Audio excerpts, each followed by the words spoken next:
Quand on est créateur de mode, le talent, on l'a. Mais comment on fait pour percer dans le monde digital sans un budget de folie? C'est pile la question qu'on va creuser aujourd'hui. On va décortiquer ensemble une méthode simple, vraiment peu coûteuse, pour réussir sa transformation numérique. Allez, c'est parti, on plonge dedans. Alors notre parcours va se faire en 5 temps. D'abord, on va regarder de près le défi digital qui est propre aux créateurs. Ensuite, on explorera une méthodologie très pragmatique, puis ses 4 grands axes.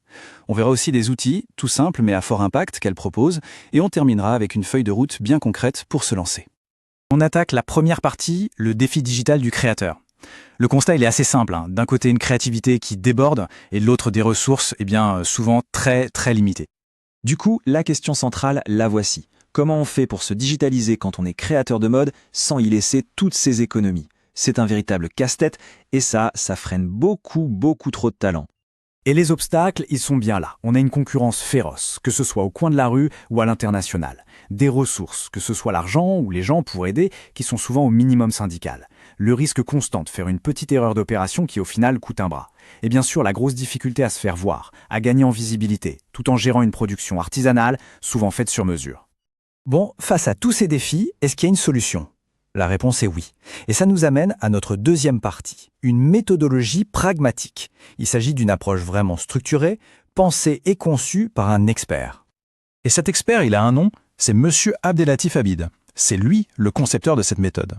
Et attention, on ne parle pas de n'importe qui.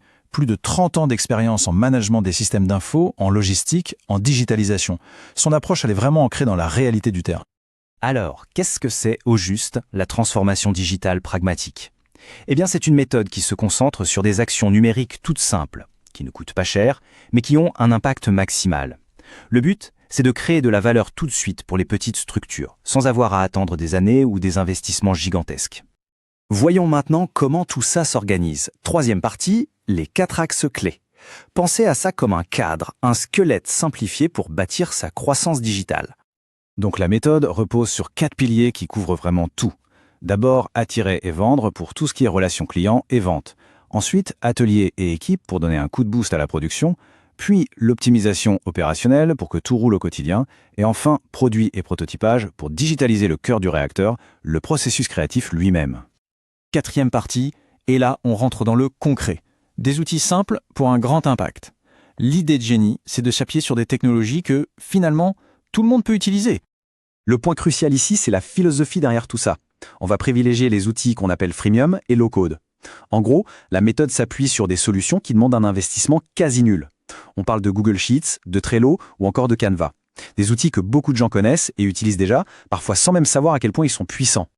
Et regardez comment ça s'applique concrètement. Pour gérer un catalogue de produits, pas besoin d'un logiciel hors de prix. Un Google Sheets ou un Airtable, ça fait parfaitement le job. Pour le suivi de la production, Trello ou Notion, c'est idéal. Pour les ventes et les commandes, on peut démarrer tranquillement avec Shopify Lite ou même Typeform. Et pour créer des lookbooks et des visuels qui en jettent, Canva ou Figma, c'est le top. C'est simple et c'est terriblement efficace. Allez, on arrive à la dernière étape, on va voir comment assembler toutes ces briques. Une feuille de route concrète qui nous emmène du simple diagnostic jusqu'à un plan prêt à être déployé. Ce parcours, il est pensé sur 12 mois pour que ça reste réaliste. Les 3 premiers mois, l'objectif c'est de monter un petit catalogue produit et une page de commande toute simple. Ensuite, de 3 à 6 mois, on met en place quelques automatisations basiques pour que les outils communiquent entre eux et pour gagner du temps. Et enfin, de 6 à 12 mois, on optimise tout ça en se basant sur les premières données, les premiers retours. C'est progressif et du coup, c'est totalement gérable. Et au bout du chemin, on obtient quoi? Des choses très tangibles. Un produit minimum viable, prêt à être lancé. Une feuille de route sur mesure pour les 12 mois à venir, avec des estimations de budget. Un tableau de bord tout simple avec les indicateurs importants et même un pack de modèles prêts à l'emploi. On n'est pas dans la théorie, là, on est dans le concret, le pratique. Et c'est vraiment ça, le cœur du message. Il faut bien comprendre que ce n'est pas juste une belle idée sur le papier. Non, c'est un plan d'action qui a les pieds sur terre, qui a été conçu sur mesure pour les contraintes bien réelles des petits créateurs. C'est là que réside toute la puissance de cette approche. Pour conclure cette analyse, je vous laisse avec une question qui fait réfléchir. Et si, au fond, la plus grande des innovations, c'était tout simplement la simplicité?